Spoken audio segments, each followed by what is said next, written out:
দাদা, আজকে ডিএ মামলা সম্পর্কে আপনার থেকে দু চার কথা আমাদের কর্মচারীরা শুনতে চাইছে, সেই ব্যাপারে একটা ভিডিও বার্তা দেওয়ার অনুরোধ। আজকে রাজ্য সরকারের পক্ষ থেকে 3 জন কৌশলী তারা সওয়াল করেছেন। তাদের সওয়ালের মূল প্রতিপাদ্য বিষয় হচ্ছে রাজ্য সরকার যতটুকু দিয়ে দেবে সেটুকুই কর্মচারীরা পেতে পারেন, তার বেশি অধিকার কর্মচারীদের নেই। এবং কর্মচারীরা যে দাবি করছেন যে সারা ভারত দ্রব্যমূল্য বৃদ্ধির যে সূচক আছে সেই সূচক অনুযায়ী দিয়ে দিতে হবে, সেটা রাজ্য সরকার মানতে রাজি নয়। এটা হচ্ছে যে প্রথম বক্তব্য।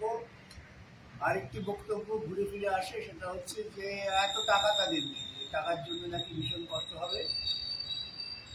আর 3 নম্বর হচ্ছে তারা চেষ্টা করেছিলেন যে এই মামলাটা যদি সুপ্রিম কোর্ট রায় দেয় তবে এটা সর্বভারতীয় প্রতিক্রিয়া হবে, অতএব বিভিন্ন রাজ্যকে নোটিশ করে শোনা হয়। উদ্দেশ্য ছিল মামলাটাকে পিছিয়ে দেওয়া। এটুকুই আজকের প্রতিপাদিত বিষয়।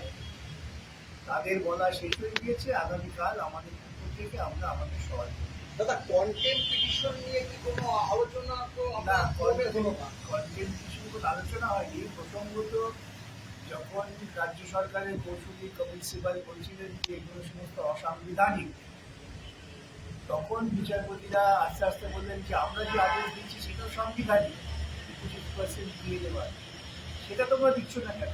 সরকারি কর্মচারী কর্মচারী তাদের পাওনা টাকা দিচ্ছ না কেন? এই প্রসঙ্গটা তখন উঠে আসে। কালকে আবার সরকারের বক্তব্য শুনবে না তো? এখনো পর্যন্ত যতটুকু বুঝেছি কালকে আমাদেরই শোনার জন্য দিন ধার্য আছে। ওদের যা বলা হয়ে গেছে। এখন আমরা আমাদের কথা বলবো। ঠিক আছে, অনেক ধন্যবাদ।